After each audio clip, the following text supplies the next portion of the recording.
My wife flaunted her work husband online. I posted divorce papers, triggered HR, locked assets, exposed the affair, and walked away with my life back. The photo hit me harder than a punch. No warning, no wind-up, just a casual scroll on a quiet Saturday morning, still in my robe, watering the damn lawn like every other weekend for the last 27 years. The sun was barely up. The coffee machine was still hissing behind me. For a moment, everything was normal, routine, safe. Then my phone buzzed.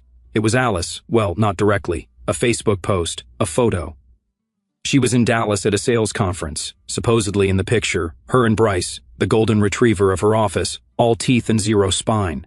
He had one arm wrapped around her shoulder, the other holding 2 drinks.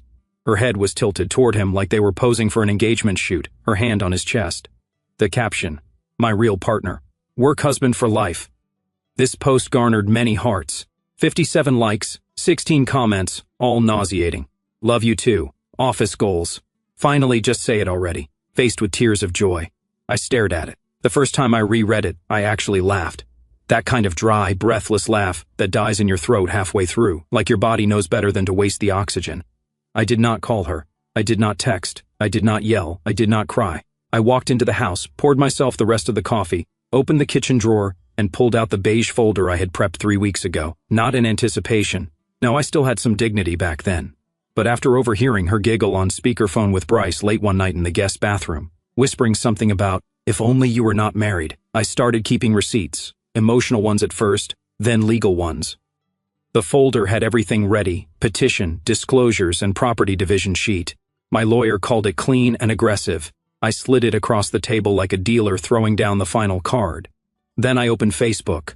Her post was still up. Of course it was. I typed, "Congratulations, the divorce papers are on the kitchen table," posted, logged out, went outside, and resumed watering the grass.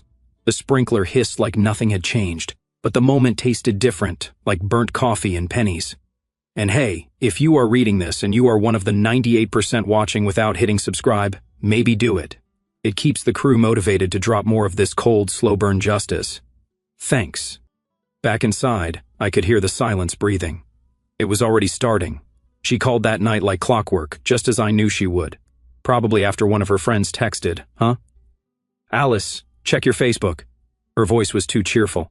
That plastic, fake, upbeat tone she uses when she is trying to sound innocent, but knows the gun is already smoking. "Hey babe," she dragged the word out like syrup. "I saw your little comment. You are not actually mad, are you?" It was a joke. Everyone at the office does that. You know, it is like a running thing. Work husband, work wife, just for laughs. I did not interrupt. Let her do her little dance. Let her fill the silence with nervous giggles and justifications. It is amazing how much rope people will give you when they do not realize they are hanging themselves. "You seriously took it the wrong way," she kept going. "It is just Bryce. You know how he is. He is harmless. God, you are being dramatic." When she finally paused to inhale, I said 3 words. "Check the kitchen." Dead silence for 2 seconds. Then laughter. "Oh my God, you are joking. You are joking, right?" "You did not, actually." I did not reply. She kept laughing, but now it was thinner, with a waver behind it. "You are such a dork sometimes," she tried. "Seriously, this is overreacting. It is a dumb caption. I did not mean anything by it." Sure, just like she did not mean anything when I overheard her call Bryce at 11:37 p.m. on a Tuesday 3 weeks ago, whispering from the laundry room like a teenager sneaking a call. "You look so good today in that gray shirt, stop it."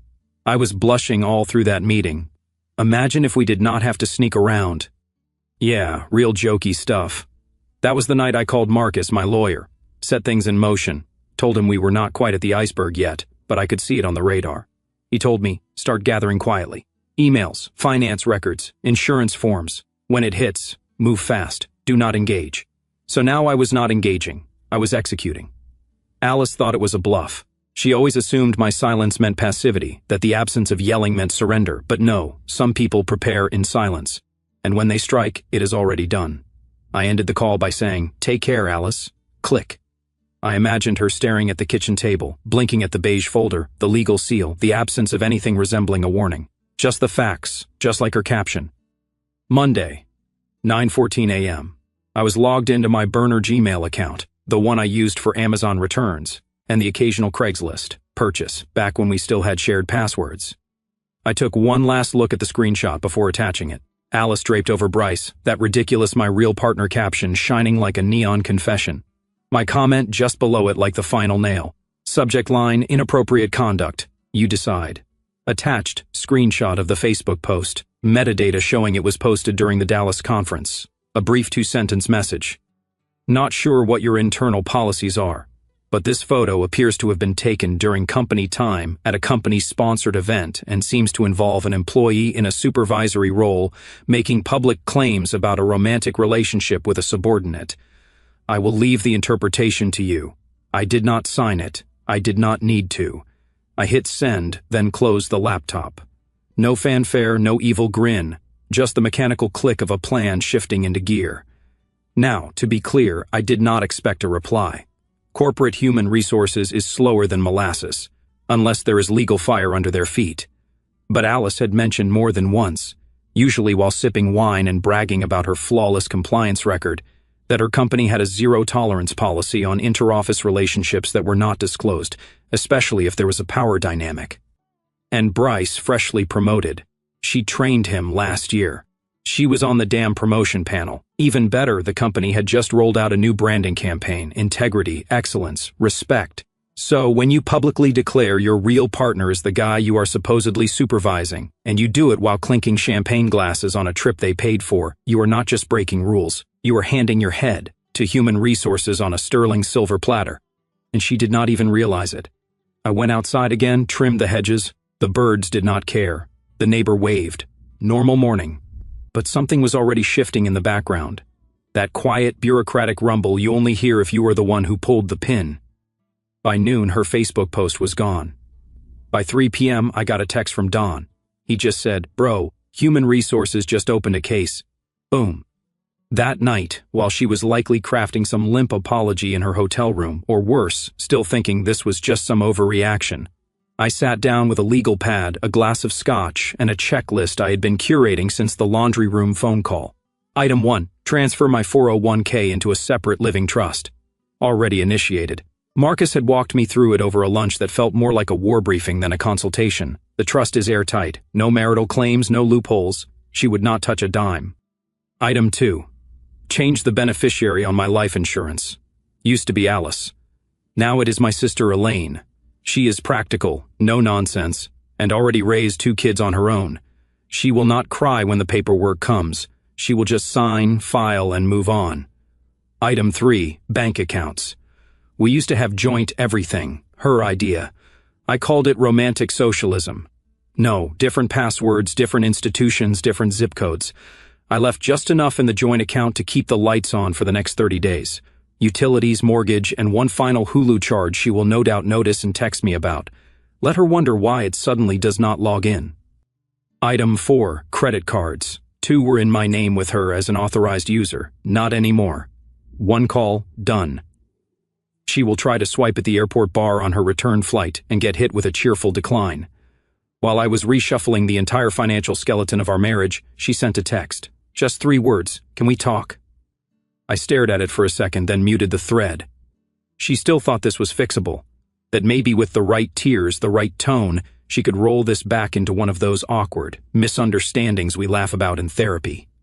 That we would sit on the porch, talk it out, maybe cry a little, then hug it out like sitcom characters. But this was not a sitcom. This was chess. And by the time she finished saying pawn, I had already moved the queen and changed the board. Her insurance canceled.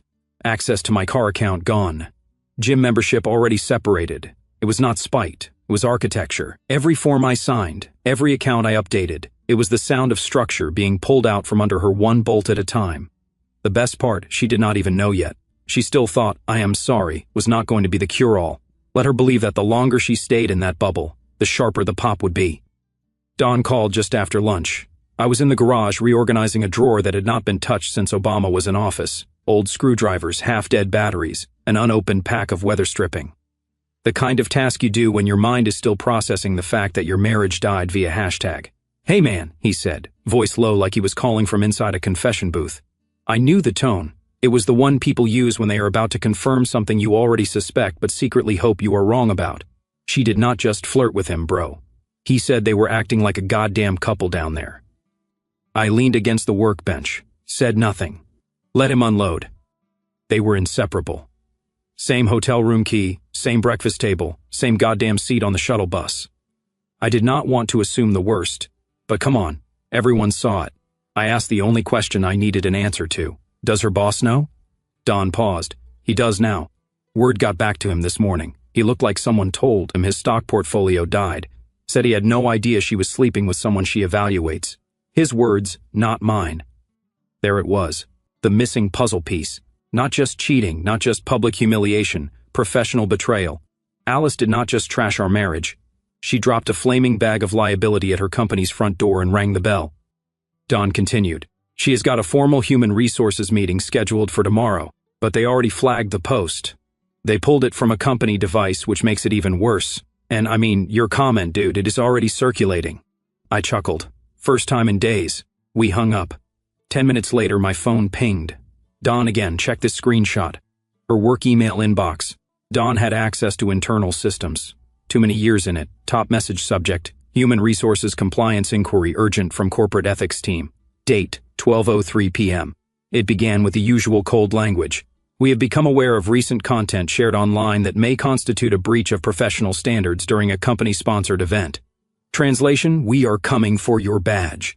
She had not even landed back home yet. By the time she got off that plane, she would not just be coming back to a new reality. She would be stepping into the wreckage of two. And the best part, I did not lift a finger, just told the truth. And let her actions do the screaming. She got back one day early. I knew she would. People only delay coming home when there is comfort waiting. When it is dread on the other end, they show up early, hoping proximity will fix what time cannot. I was on the porch when the Uber pulled up.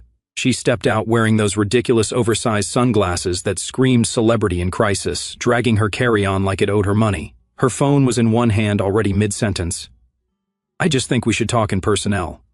She froze halfway up the walk. The front door did not open.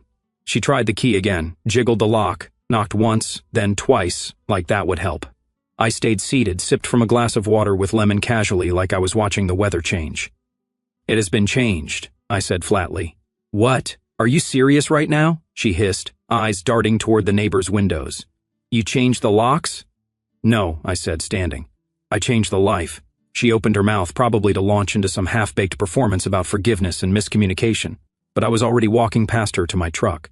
I paused just long enough to say, guest room is open. Paperwork is on the bed. Everything is detailed. She stormed in through the side gate, dragging her suitcase like a soldier returning to a battlefield she did not expect to lose. I watched through the truck mirror as she entered the guest house, already yanking open doors, probably expecting to see her clothes hanging in the walk-in. She did not find them.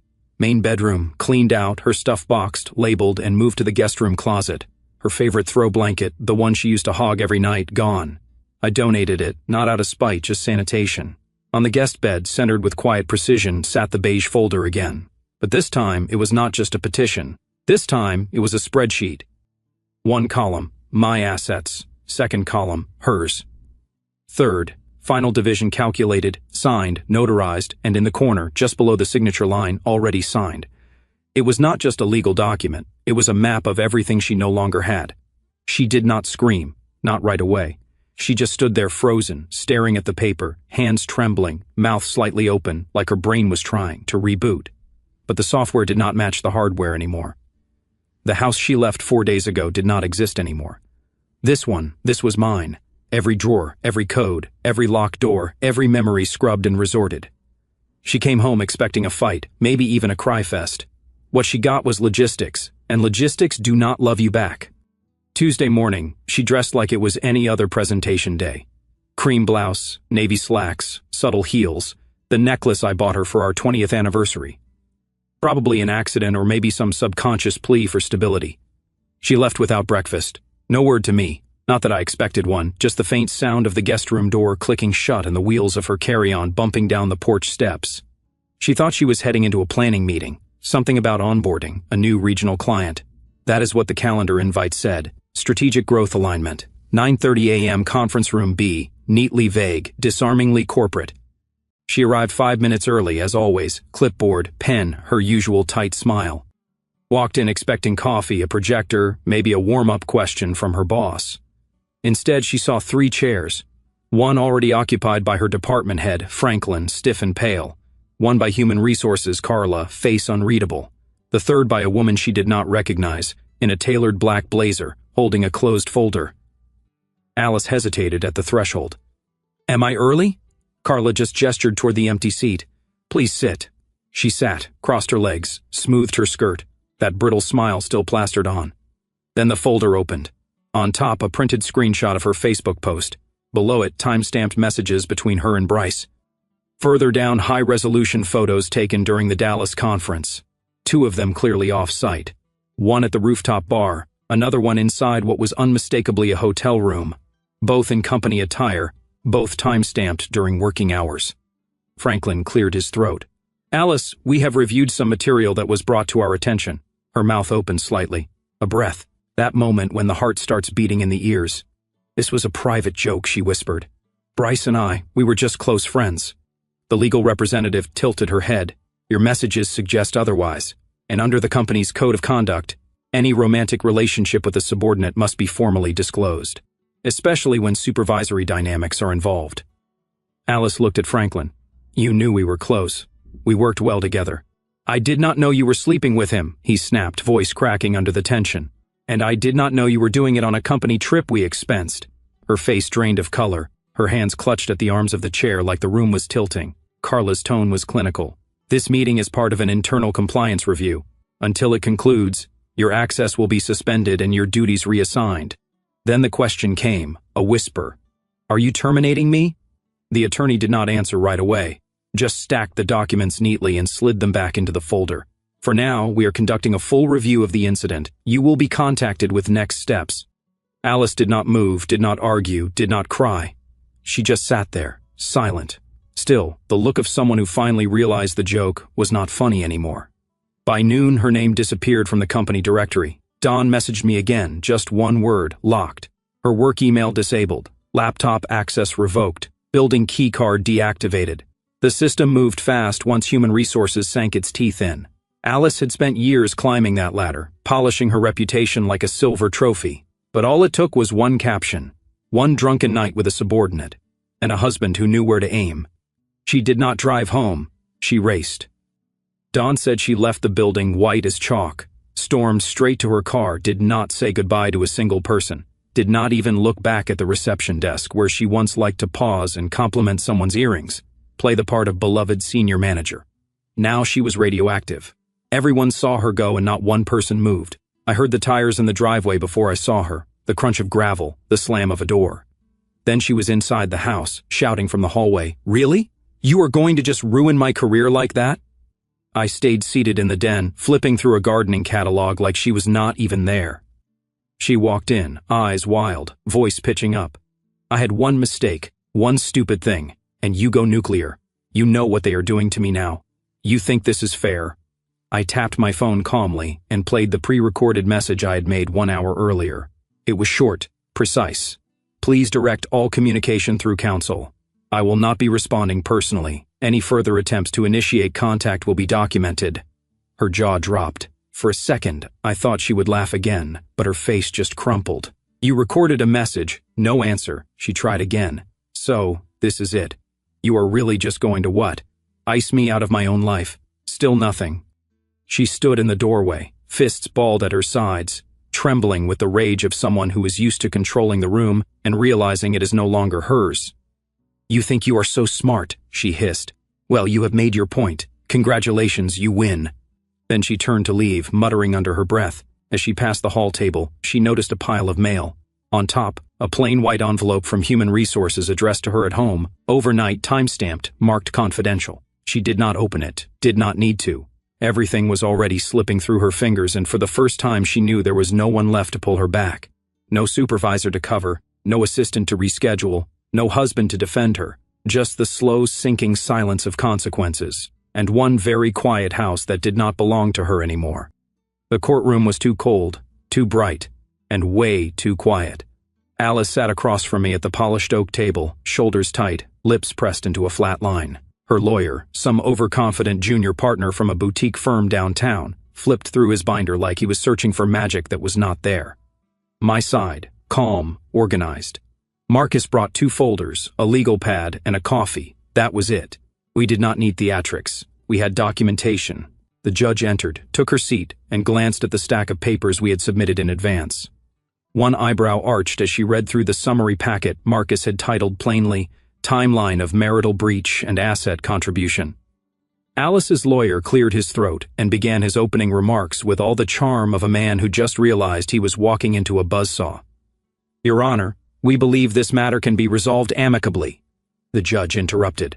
The respondent's conduct appears to be the primary source of this dissolution. Is that accurate? Alice's attorney hesitated. We would argue that emotional factors. The judge turned to Marcus. We have sworn statements from her company's Human Resources Department, Marcus said evenly, sliding the folder forward, including a termination letter citing ethics violations related to a romantic relationship with a subordinate during a corporate-sponsored event. Alice did not even flinch. She was past denial now. This was not the stage for excuses. This was public reckoning, and her reputation was center stage. The judge reviewed the folder, nodded slowly, then turned to the financial exhibits.